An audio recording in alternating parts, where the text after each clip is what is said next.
Hi students, welcome to Pandey coaching centre. जैसा कि हमने बताया था आपके लिए हम एक लेके आए थे केमिस्ट्री की एक ज़बरदस्त सीरीज। उसी सीरीज़ को कंटिन्यू करेंगे। पहला पार्ट हम करवा चुके थे, आज दूसरा पार्ट है। आज के पार्ट में क्या टॉपिक होंगे? आज के पार्ट में टॉपिक होंगे मोल प्रभाज और मोलर उन्नयन स्थिरांक, साथ ही उसके न्यूमेरिकल्स जो प्रीवियस ईयर में आए हुए हैं। तो चलो पहले टॉपिक पर चलते। जो आज का टॉपिक है उस टॉपिक का नाम है मोल प्रभाज। मोल प्रभाज, मोल प्रभाज क्या होता है, इस चीज़ को अच्छे से समझते हैं। पहले क्या होता है हम मानते हैं, हमने सबसे पहले लिया, हम माना ये कोई विलियन है। क्या है? कोई विलियन है। विलियन क्या होता है हमको पता है। जो भी विलियन होता है वो दो चीज़ों से मिलकर बनता है, वो विलेय और विलायक से। माना ये जो विलियन बना हुआ है, ये जो हमने विलियन माना था, हमने माना ये नमक और पानी का है। आज कोई दूसरा एग्जाम्पल लेते हैं, हमने नमक और पानी के ले लिया, जिसमें विलेय क्या है? नमक है, और विलायक क्या है? पानी है। विलेय नमक है और विलायक क्या है? पानी हमने मान लिया। हमने कोई एक विलियन बनाया। विलियन क्या होता है? हमने कोई विलियन बनाया, किसका? नमक और पानी का। हमने नमक और पानी को मिलाया। क्योंकि नमक कम मिलाया था तो यानी कि वो विलेय होगा। पानी ज़्यादा मिलाया था तो हमने क्या कहा? विलायक होगा। जो ज़्यादा होता है वो विलायक, जो कम होता है वो विलेय। इस तरीके नमक और पानी मिला के एक विलियन बनाया, यानी कि विलेय और विलायक का मिश्र क्या बनाया? विलियन बनाया। अब हमको पता है अगर हमने नमक मिलाया होगा और पानी मिलाया होगा तो हमको पता है इस दुनिया में प्रत्येक चीज़ छोटे छोटे कणों से मिलकर बनी है। ये भी छोटे छोटे कणों से मिलकर बनी होगी, यानी कि नमक भी छोटे छोटे कणों से मिलकर बनना होगा और पानी भी छोटे छोटे कणों से मिलकर बनी होगी। जब हमने नमक पानी को ऐड किया होगा और ये जो विलियन बना होगा तो ये भी छोटे छोटे कणों से मिलकर बना होगा। और ये विलियन जो छोटे कणों से मिलकर बना होगा, बहुत सारे छोटे छोटे कणों से मिलकर बना होगा, इस विलियन में कुछ कण नमक के होंगे और कुछ कण किसके होंगे? पानी के होंगे। क्योंकि ये जो विलियन है वो नमक और पानी के कणों से मिलकर बना है, तो कुछ कण नमक के होंगे। तो हमने माना ये जो हम डार्क कर दे रहे हैं वो नमक के मान ले रहे हैं कण। कुछ कण किसके होंगे? नमक के होंगे, और कुछ कण किसके होंगे? पानी के होंगे। तो इस तरीके हमने एक विलियन बनाया। अब मोल प्रभाज क्या होता है? अगर हम ये कहें इस कुल विलियन में, विलियन के कुल कणों में, अगर हम ये कहना चाहें एक लाइन में कि ये फाइंड करो विलियन के, हमने माना ये विलियन बनना है, ये बहुत सारे कणों से मिलकर बनना होगा, नमक और पानी दोनों कण मौजूद हो गए। तो उनका इस विलियन में जितने टोटल कण है, जितने भी टोटल कण हैं, इस टोटल कणों में नमक के कितने कण हैं? नमक के कितने कण मौजूद हैं? ये कह दें, या ये कह दें इस विलियन के कुल कणों में, इस विलियन के कुल कणों में विलेय के कितने कण मौजूद हैं? इस विलियन के कुल कणों में विलेय के कितने कण मौजूद है? अगर एक लाइन में कहना चाहें बहुत। अब तो हम क्या कह रहे थे? हम ये कह रहे थे कि अगर ये कहना हो कि इस विलियन के में जितने टोटल कण हैं, इस पूरे कण में नमक के कितने कण, यानी कि विलेय के कितने कण मौजूद होंगे, और चाहे ये एक शब्द में कह दें मोल प्रभाज। नहीं बात समझ में आई? फिर तो समझो, हम ये कह रहे हैं, चाहे हम ये कह दें इस विलियन के कुल कणों में बहुत सारे कण होंगे, उस कुल बहुत सारे कणों में कुछ कण ही नमक के होंगे, तो हम कहते हैं इस विलियन के कुल कणों में नमक के कितने कण, यानी कि इस विलियन के कुल कणों में विलेय के कितने कण मौजूद है ये बताओ। या इसको एक शब्द में कह दे मोल प्रभाज बताओ, मोल प्रभाज बताओ। तो मोल प्रभाज की डिफिनेशन जो है वो तुमको सीधे से शब्दों में समझ में आ रही होगी। अब इसकी डिफिनेशन में चलते हैं। तो हमने बताया डिफिनेशन। अब क्या होता है, ये जो विलियन के कण टोटल कितने होते हैं? क्या इस विलियन के जो कणों की गिनती है क्या हजारों में होती, लाखों में होती? तो हमने बताया था नहीं, चूंकि ये कण इतने ज्यादा होते हैं, इसकी गिनती हजारों, लाखों, करोड़ों में नहीं होती, इसकी गिनती होती है मोलों में। किस में होती है? मोलों में। अगर हम कहेंगे इस विलियन के कितने कण है तो हम ये नहीं कहेंगे 1000 कण, 2000, 2 लाख, 2 लाख, नहीं, बहुत संख्या में कण होते हैं। तो एक ऐसी जैसे लाख होती है यूनिट, हजार होती है, ऐसे की यूनिट होती है मोल। तो हम कहेंगे विलियन के कितने मोल कण हैं, या तो 1 मोल कण होगा या तो 2 मोल कण होंगे। इसे मोल कणों की गिनती किसमें होती है? मोल में होती है। ठीक है, इसी तरीके हम कहेंगे इस विलियन के कुल कितने कण है, यानी कि इस विलियन के कुल कितने मोल कणों में विलेय के जितने कण मौजूद होंगे वही उसका मोल प्रभाज कहलाएगा। तो हम क्या कह रहे हैं? हम कह रहे हैं इस विलियन के कुल कणों में, विलियन के कुल कणों में उपस्थित विलेय के कणों की संख्या, मतलब विलियन के कुल कणों में विलेय के कितने कण उपस्थित है। तो हम कहेंगे इस विलियन के कुल कणों में विलेय के कितने कण मौजूद है। और कणों को क्या कहते हैं? कणों की जो गिनती होती है वो किसमें करते हैं? मोल में। तो हम ये भी कह सकते हैं इस विलियन के कुल मोल कणों में उपस्थित विलेय के मोलों की संख्या ही उसका मोल प्रभाज कहलाती है। हम कहेंगे विलियन के कुल कणों में या विलियन के कुल मोलों में उपस्थित विलेय के मोलों की संख्या ही उसका मोल प्रभाज कहलाती है। हम क्या कहेंगे? हम कहेंगे विलियन के कुल मोलों में उपस्थित विलेय के मोलों की संख्या ही उसका मोल प्रभाज कहलाती है। यानी कि अगर हम यहाँ से मोल प्रभाज की परिभाषा फाइंड करें, तुमको आ गई होगी समझ में। फटाक से अगर हम फार्मूला लिखें तो हम ये लिख सकते हैं, अगर हमको पता करना हो विलेय का मोल प्रभाज, तुम क्या लिखेंगे? विलेय का मोल प्रभाज हमने क्या बताया था, जिसका मोल प्रभाज हो तुम कहेंगे विलेय के मूल अपॉन विलियन के मूल। यानी कि यही तो बोला था, विलियन के कुल मोल कणों में विलेय के कितने कण मौजूद थे, यानी कि विलियन के कुल मोल में उपस्थित विलेय के मोलों की संख्या ही उसका मोल प्रभाज कहलाती है। तो विलेय के मोल प्रभाज की डेफिनेशन क्या होगी? विलियन के कुल मोलों में उपस्थित विलेय के मोलों की संख्या ही उसका मोल प्रभाज कहलाती है। और फार्मूला है विलेय का मोल प्रभाज बराबर विलेय का मोल अपॉन विलियन के मोल। जिसका मोल प्रभाज ज्ञात करना, उसके मोल ऊपर और विलियन के मोल नीचे। अगर मोल प्रभाज ये विलेय का मोल प्रभाज, अगर हमको विलायक का मोल प्रभाज ज्ञात करना हो, किसका? विलायक का। जिसका मोल प्रभाज ज्ञात करना होगा उसके मोल कहाँ रखेंगे? ऊपर। विलेय के मोल अपॉन विलियन के मोल, जिसका मोल ज्ञात करना हो। जब हम विलेय के मोल प्रभाज की परिभाषा देते थे तो हम कहते थे विलियन के कुल मोलों में उपस्थित विलेय के मोलों की संख्या उसका मोल प्रभाज कहलाती है। जब हम विलायक के मोल प्रभाज की डेफिनेशन देंगे तो हम कहेंगे विलियन के कुल कणों में उपस्थित, विलियन के टोटल कण थे उसमें विलाय के कितने कण मौजूद होंगे। जब विलेय की बात हो रही होगी तो विलियन के कुल कणों में विलेय के कितने कण मौजूद हैं। जब विलाय की बात हो रही होगी तो विलियन के कुल कणों में विलाय के कितने कण मौजूद हैं। तो यही डेफिनेशन उठाएगी विलायक का मोल प्रभाज, विलियन के कुल मोलों में उपस्थित विलायक के मोलों की संख्या। अगर विलेय का मोल प्रभाज ज्ञात करना हो तो विलियन के कुल मोल में उपस्थित विलेय के मोलों की संख्या। अगर विलायक का मोल प्रभाज ज्ञात करना हो तो विलियन के कुल मोलों में उपस्थित विलायक के मोलों की संख्या ही विलायक का मोल प्रभाज कहलाती है। तो यहाँ से हमने मोल प्रभाज की डेफिनेशन देखी। मोल प्रभाज की डेफिनेशन क्या होती है? मोल प्रभाज डेफिनेशन दो तरीके से पूछी जाती है, एक विलेय का मोल प्रभाज और दूसरा विलायक का मोल प्रभाज। विलेय का मोल प्रभाज क्या होता है? हम कहेंगे विलियन के कुल मोलों में उपस्थित विलेय के मोलों की संख्या। हम क्या कहेंगे? विलियन के कुल मोलों में उपस्थित विलेय के मोलों की संख्या ही विलेय का मोल प्रभाज कहलाती है। और विलायक का मोल प्रभाज, विलियन के कुल मोलों में उपस्थित विलायक के मोलों की संख्या ही उसका मोल प्रभाज कहलाती है। जिसका मोल प्रभाज पूछेंगे उसके मोल विलियन के कुल मोल में लिए जाएंगे। आई थिंक ये दो फार्मूले नोट कर लो, फिर इससे संबंधित एक न्यूमेरिकल कराते हैं। आई थिंक ये वाला फार्मूला नोट कर लिया होगा, बिगाड़ दे रहे हैं।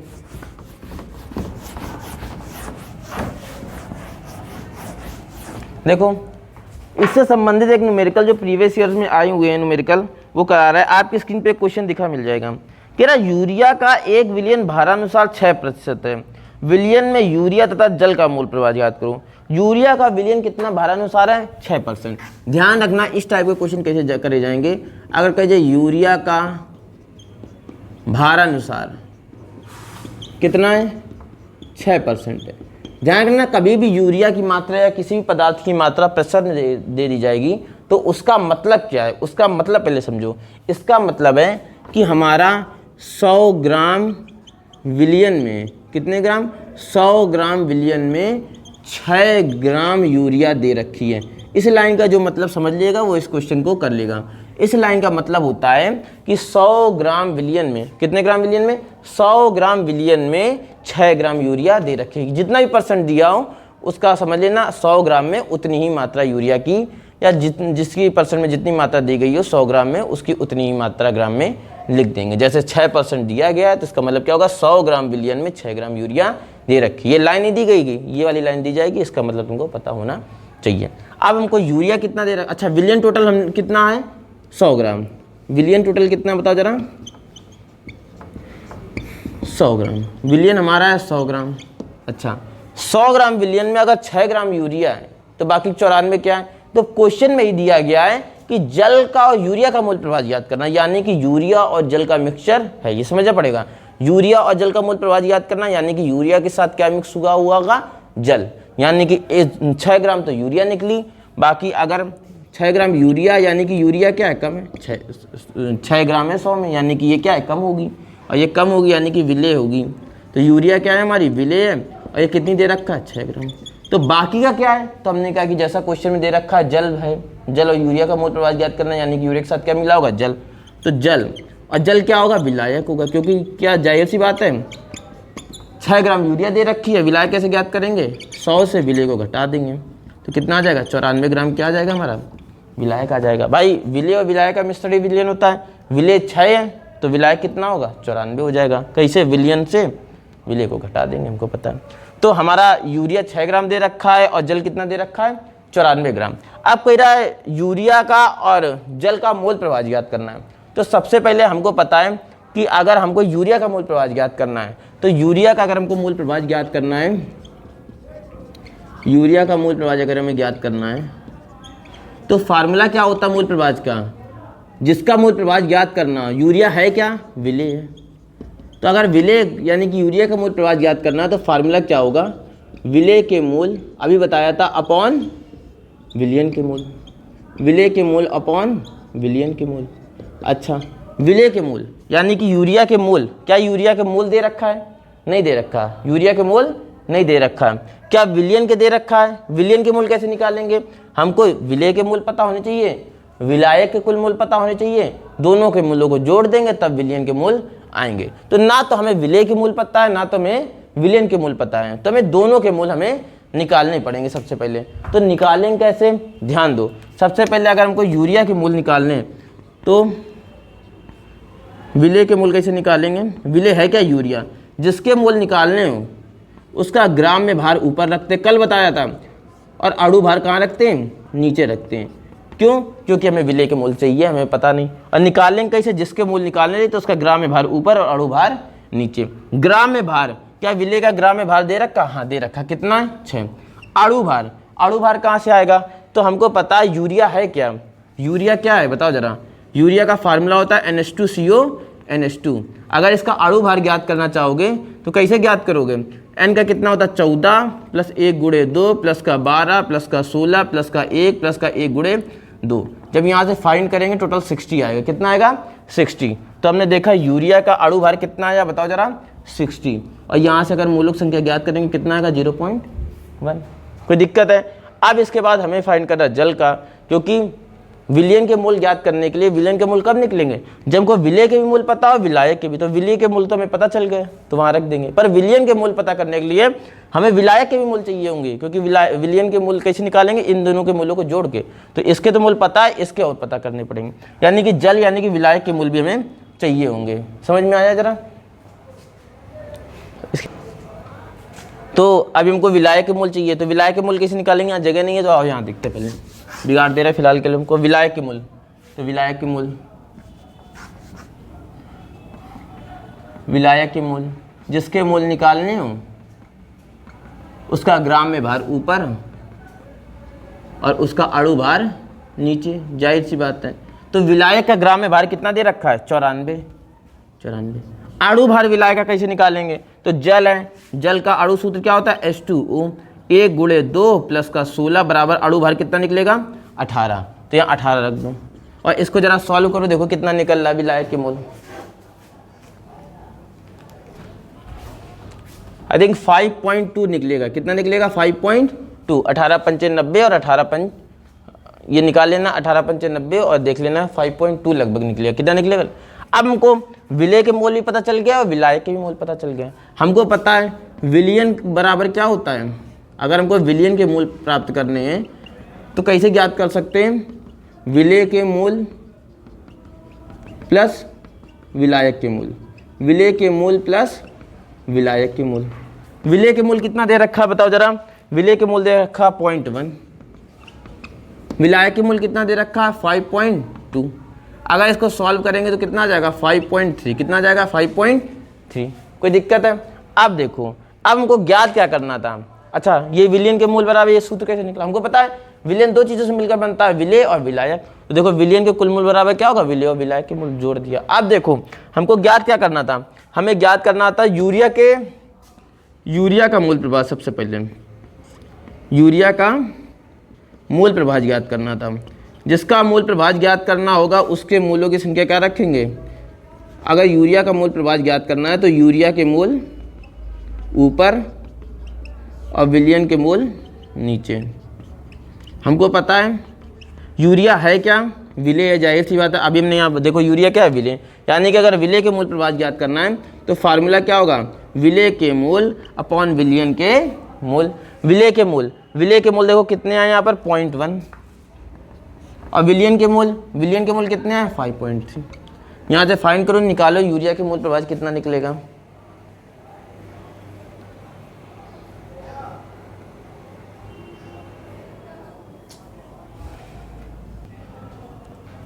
अगर यहाँ से सॉल्व करोगे तो सॉल्व करो 0.01887 लगभग समथिंग आंसर आएगा इसका, ये ज्ञात कर लेना। ठीक है, तो हमको यूरिया का मोल प्रभाज ज्ञात करना था, यूरिया का मोल प्रभाज ज्ञात कर लिया हमने। अब देखो हमको और किसका मोल प्रभाज ज्ञात करना है, जल का मोल प्रभाज ज्ञात करना है। तो देखो जो जल का मोल प्रभाज है वो हम यहाँ ज्ञात कर, तो विलायक का मोल प्रभाज कैसे फाइंड करेंगे। हमको पता है जिसका अगर विलायक का मोल प्रभाज ज्ञात करना तो विलायक के मोल ऊपर, विलियन के मोल नीचे। ठीक है, अब देखो विलायक के मोल कितने दे रखा है 94। देखो यहाँ करे दे रहे हैं 94। ठीक है 94, और विलियन के टोटल मोल कितना दे रखा है बताओ जरा 0.1। अगर इसको तुम निकालोगे तो निकालो जरा कितना आ रहा है।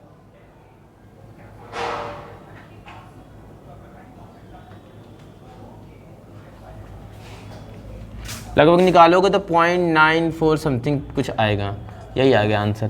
तो समझ में आया। एक बार फिर से हम क्वेश्चन रिपीट कर रहे हैं, पूरा क्वेश्चन समझना क्या कह रहा क्वेश्चन।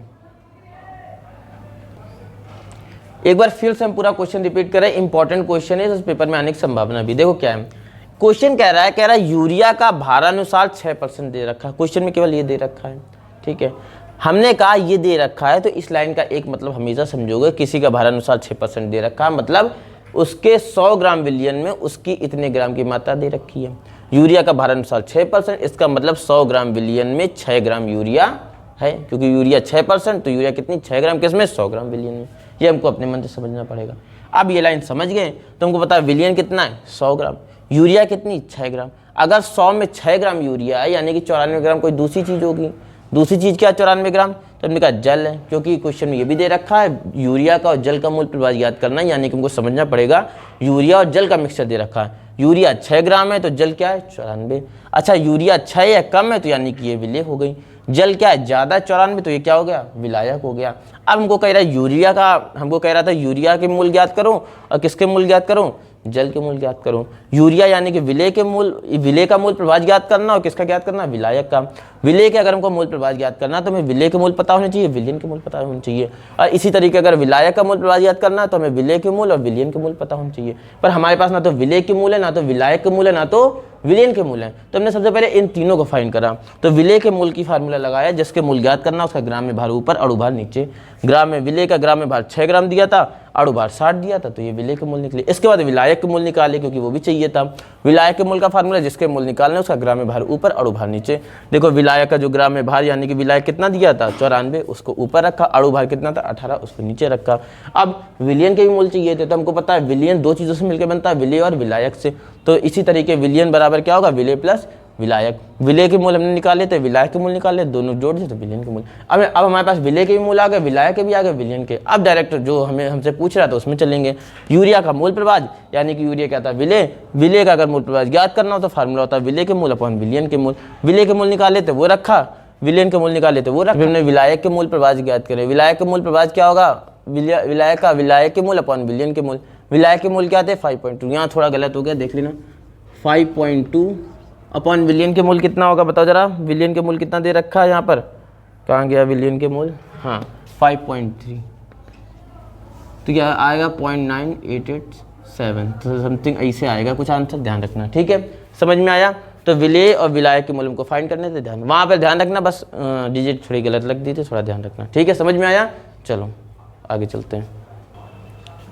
आई थिंक वाला क्वेश्चन आ गया होगा। अगले टॉपिक पे चलते हैं, आज के दूसरा इंपॉर्टेंट टॉपिक में।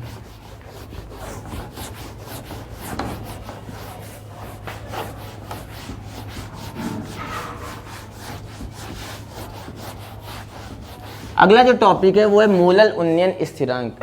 क्या टॉपिक का नाम है, टॉपिक का नाम है मोलल उन्नयन स्थिरांक। मोलल उन्नयन स्थिरांक। अगले जो टॉपिक का नाम है वो है मोलल उन्नयन स्थिरांक। मोलल उन्नयन स्थिरांक टॉपिक का मतलब क्या है, ध्यान से समझो, इस टॉपिक को पहले समझते हैं। हमने माना कोई विलयन बनाया, ये विलयन दो चीज़ों से मिलकर बना होगा, विलायक और विलेय।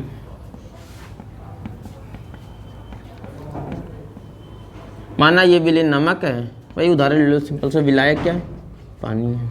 ठीक है, अगर हम कोई विलयन बनाते समय 1000 ग्राम विलायक लें, ठीक है, और कोई हम विलेय ले लें, विलेय बोल दें,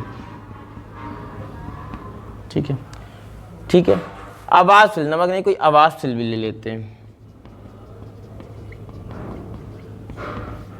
होता क्या है, अगर हम कोई सॉल्यूशन है, अगर उस सॉल्यूशन में अभी आवाज़शील विलेय नहीं घुले, फॉर एग्जांपल अभी मान लो 1000 ग्राम हमारे पास केवल विलायक है, ये विलयन नहीं है, हमने मान लिया अभी फिलहाल हमारे पास क्या है, 1000 ग्राम विलायक यानी कि पानी है। ठीक है, अभी हमने इस पानी को गरमाया और गरमाने पे हमने देखा कि ये 100 डिग्री सेंटीग्रेड पे भाप में चेंज होने लगा। कितने डिग्री सेंटीग्रेड पे चेंज होने लगा? 100 डिग्री सेंटीग्रेड पे ये तापमान पर भाप में चेंज होने लगा। अब इस बीकर में खाली पानी था, पानी कितना था? 1000 ग्राम यानी कि 1 किलो। हमने देखा इसको गर्म किया, और जैसे गर्म किया तो हमने देखा कि गर्म कर रहा है, जैसे 100 डिग्री सेंटीग्रेड इसका टेम्परेचर पहुंचा, ये पानी भाप में चेंज होने लगा। जिस तापमान पर ये पानी भाप में चेंज होगा वो उसका क्या कहलाता है? क्वथनांक। क्या कहलाता है? क्वथनांक। यानी कि अभी इस पानी का क्वथनांक क्या है? 100 डिग्री सेंटीग्रेड है। 100 डिग्री सेंटीग्रेड है, हमने नापा। हमने क्या करा, अब इसके बाद इसमें कुछ आवाज़शील विलेय मिला दिया। हमने क्या मिला दिया इसमें? कुछ अवाष्पशील विलेय। अवाष्पशील विलेय क्या होता है? ऐसा विलेय जो वाष्प में चेंज ना हो पाए। जैसे पानी वाष्प में चेंज हो जाता है, पर हमने अब ऐसा विलेय मिला दिया जिसको गर्म करते रहो पर वो वाष्प में चेंज नहीं होगा। तो ऐसा कुछ हमने अवाष्पशील विलेय यानी कि कुछ मात्रा हमने इसमें मिला दी। तो देखो हमने इसमें कुछ अवाष्पशील विलेय मिला दिया। ठीक है, जैसे हमने इसमें अवाष्पशील विलेय मिलाया, ठीक है, अवाष्पशील विलेय मिलाया तो हुआ क्या? अवाष्पशील विलेय मिलाने पे अब इस फिर पानी को फिर गर्म करा गया। तो अब जब गर्म किया गया तो हमने देखा ये पानी लगभग 104 डिग्री सेंटीग्रेड पे भाप में चेंज हुआ। कितने डिग्री सेंटीग्रेड में पानी चेंज हुआ भाप में? 104 डिग्री सेंटीग्रेड में। पहले जब अवाष्पशील विलेय नहीं मिलाया गया था तो पानी गर्म किया गया था तो पानी भाप में कितने में चेंज हुआ था? 100 डिग्री में। जब ने अवाष्पशील विलेय मिलाया तब पानी को गर्म किया तो पानी किस में चेंज हुआ? 104 डिग्री सेंटीग्रेड में। पहले 100 डिग्री सेंटीग्रेड में भाप में चेंज हो गया था, यानी कि उसका क्वथनांक क्या था? 100 डिग्री सेंटीग्रेड। जैसे हमने अवाष्पशील विलेय मिलाया अब 104 डिग्री सेंटीग्रेड में भाप में चेंज हो गया, यानी कि अब क्या क्वथनांक हो गया?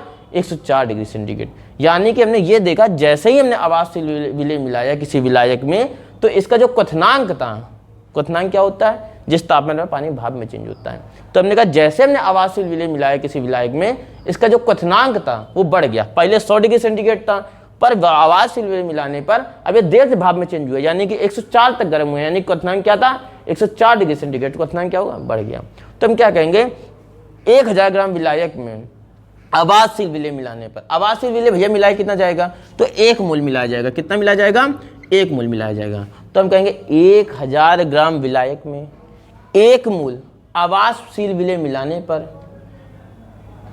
यदि क्वथनांक में वृद्धि हो जाए तो वही उसका मूलल उन्नयन स्थिरांक कहलाता है। क्या बात नहीं समझ में आ रही है? हम क्या बोल रहे हैं? विलायक के, हम कहेंगे विलायक के 1000 ग्राम में, विलायक के 1000 ग्राम भार में 1 मोल अवाष्पशील विलेय घुलने पर उसके क्वथनांक में वृद्धि हो जाती है, वही उसका मूलल उन्नयन स्थिरांक कहलाता है। हम कहेंगे 1000 ग्राम विलायक में विलेय के 1 मोल घुलने पर उसके क्वथनांक में जो वृद्धि होती है वही उसका मूलल उन्नयन स्थिरांक कहलाता है।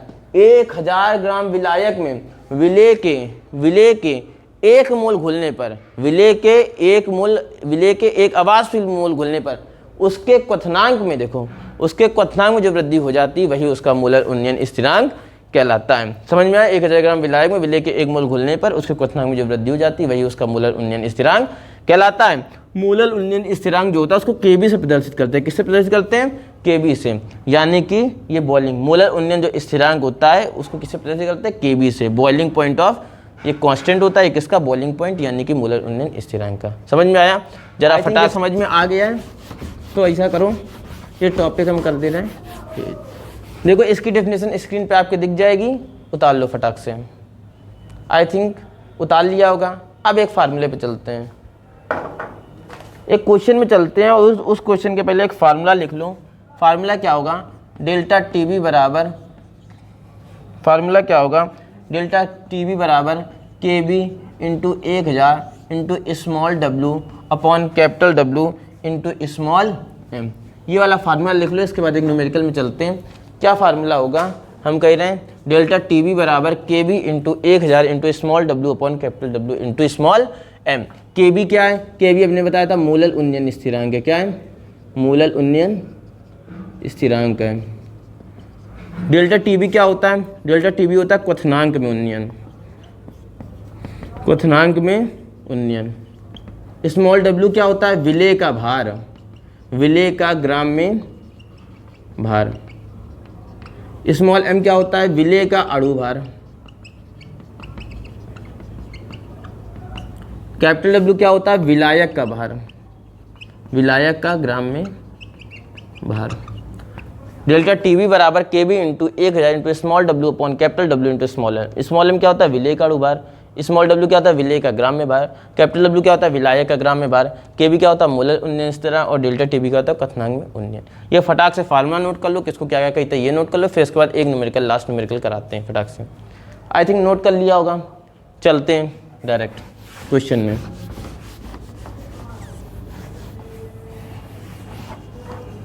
क्वेश्चन क्या कह रहा है, क्वेश्चन कह रहा है, आपकी स्क्रीन पे क्वेश्चन दिख जाएगा।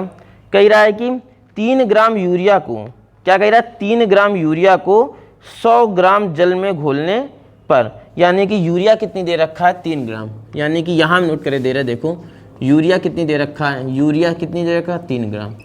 जल यानी कितना दे रखा है, 100 ग्राम। यानी कि यूरिया कम है तो इसको हमने कह दिया ये विलेय है। क्या है, विलेय। जल क्या है, ज़्यादा दिख रहा है तो हमने इसको क्या कह दिया, विलायक। क्या कह दिया, विलायक। यानी कि यूरिया 3 ग्राम दे रखा है, जल कितना दे रखा है, 100 ग्राम। कह रहा घोलने पर उसमें क्वथनांक में उन्नयन की गणना करूँ। क्वथनांक में उन्नयन की गणना का मतलब क्या होता है, किसको कहते हैं, डेल्टा टी बी। यानी कि डेल्टा टी बी हमें फाइंड करना है। क्या ज्ञात करना है, डेल्टा टी बी हमें फाइंड करना है। क्या कह रहा है, कह रहा मूलल उन्नयन स्थिरांक 0.52 दे रखा है। कितना दे रखा है, 0.52। तो 0.52 यानी कि मूलल उन्नयन स्थिरांक किसको कहते हैं, के बी को 0.52। कोई दिक्कत है, विलेय का ग्राम में भार दे रखा है। विलेय के ग्राम में भार को किससे प्रदर्शित करते हैं, स्मॉल w से। किससे प्रदर्शित करते हैं, स्मॉल w से। विलायक यानी जल का ग्राम में भार दे रखा है, इसको किससे प्रदर्शित करते हैं, कैपिटल W से। किससे, कैपिटल W से। अब आओ फार्मूले में, डेल्टा टी बी कितना दे रखा है, डेल्टा टी बी में फाइंड करना है, ठीक है। के बी कितना दे रखा है, 0.52 इंटू 1000 इंटू स्मॉल w कितना दे रखा है, विलेय का ग्राम में भार 3 ग्राम, स्मॉल w। कैपिटल W यानी कि विलायक का ग्राम में भार कितना दे रखा है, 100 दे रखा है। इंटू स्मॉल m क्या होता है, हमने कहा था विलेय का अणु भार। विलेय क्या, यूरिया। अच्छा, विलेय का अणु भार यानी कि विलेय यानी कि यूरिया का अणु भार, यूरिया का अणु भार। विलेय यानी कि यूरिया का अणु भार ज्ञात करना। कैसे ज्ञात करेंगे, NH2CO NH2। इसका क्या होता है, NH2CO NH2। इसका क्या हो जाएगा, 14 प्लस 1 गुणे 2 प्लस का 12 प्लस का 16 प्लस का 14 प्लस का 1 गुणे 2। जब जोड़ोगे तो कितना आ जाएगा, 60। ये 60 आ जाएगा, ठीक है। यहाँ से डेल्टा टी बी फाइंड करो, कैलकुलेट करो, डेल्टा टी बी फाइंड करो जरा।